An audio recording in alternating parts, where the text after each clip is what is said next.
basically, right? So these are the different terms: osteoconduction, de novo bone formation, and bone remodeling. These are the phases in which osseointegration is going to be happen. So, osseointegration is dependent upon the various factors. First is the biocompatibility of the implant material.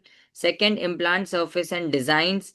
Definitely, we are going to know about the different designs of the implant that are actively present in the market. Have you heard about the terms that are conical implants? Have you known about the terms like active, passive, and so on?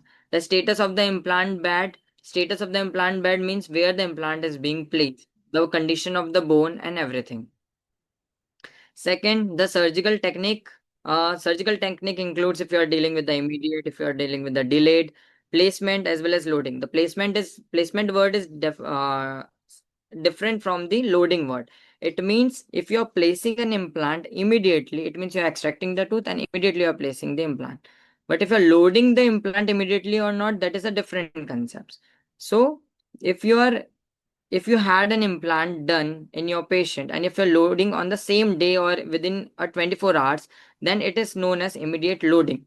And if you are placing the implants after the successful extraction, then it is an immediate placement.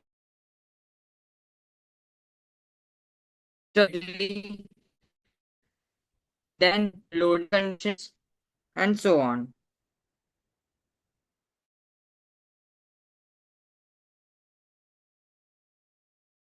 In osseointegration can be verified through various means, including, am I audible?